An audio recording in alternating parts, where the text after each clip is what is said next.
वालेकुम जी। Cooking secrets and blog से welcome करती हूँ। उम्मीद करती हूँ कि आप सब खैरियत से होंगे। जैसा कि आपको पता है माशाल्लाह से रमज़ान की आमद है और हम सब रमज़ान का इंतज़ार कर रहे हैं और उसकी तैयारियों में मशगूल हैं।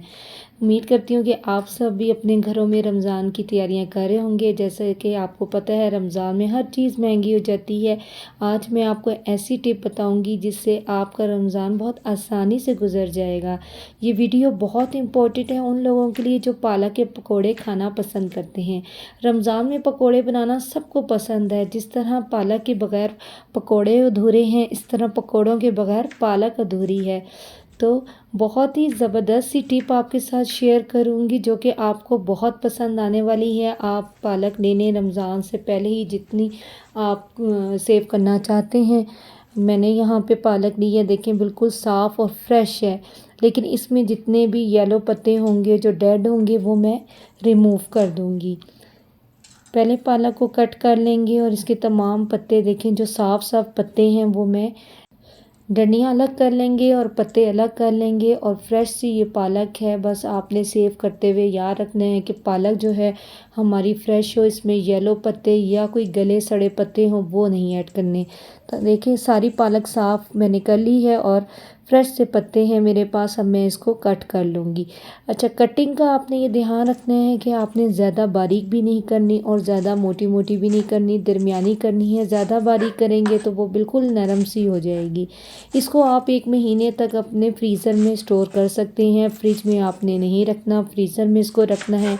जब आपने पकोड़े बनाने हो तो आप इसको निकाल लें। अब यहाँ पे आपकी जितनी फैमिली है छोटे बड़े पैकेट आप बना सकते हैं।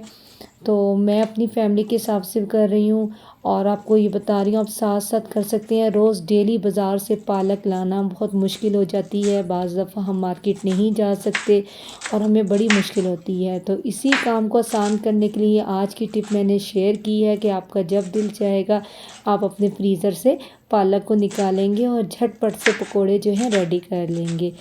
तमाम पालक को मैंने काट लिया है जो कि देखें दरमियाने साइज़ में मैंने कटिंग की है। अब एक मैं ऐसे छन्ना ले लूँगी क्योंकि पालक में जी रेत बहुत ज़्यादा होती है।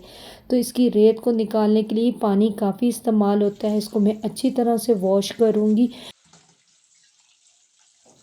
पालक को वॉश करने के बाद मैंने इसे 2 घंटे के लिए रख दिया था कि ताकि इसका पानी जो है अच्छी तरह से ड्राई हो जाए। इसे आप पंखे के नीचे भी रख सकते हैं या कोई दस्तरखान बिछा के उसके ऊपर फैला दें, तब भी ये बहुत अच्छी ड्राई हो जाती है। अब इसको जब हमने सेव करना है तो ये ध्यान रखना है कि इसमें एयर ना जाए। आप किसी भी ट्रांसपेरेंट शॉपिंग बैग में रख सकते हैं या जिप बैग लॉक में रख सकते हैं। आप इसको दबा दबा के जो है ना मैं पालक इसके अंदर भर दूँगी। जितना आप इसको अच्छी तरह से दबा के पैक करेंगे उतनी ही अच्छी रहेगी और इसमें हवा नहीं जाएगी। तो दोस्तों कैसी लगी आपको मेरी ये टिप? है तो ये बहुत छोटी सी लेकिन रमज़ान में बहुत काम आने वाली है। पूरे रमज़ान में पकोड़े ज़रूर बनते हैं और अफ्तारी पकोड़ों के बगैर बिल्कुल अधूरी है। आप इस तरीके से पालक को सेव कर सकते हैं और आराम से अपने रमज़ान के महीने को एंजॉय कर सकते हैं। उम्मीद करती हूँ आपको मेरी ये रेसिपी पसंद आई होगी। Thanks for watching the video. अल्लाह हाफिज़।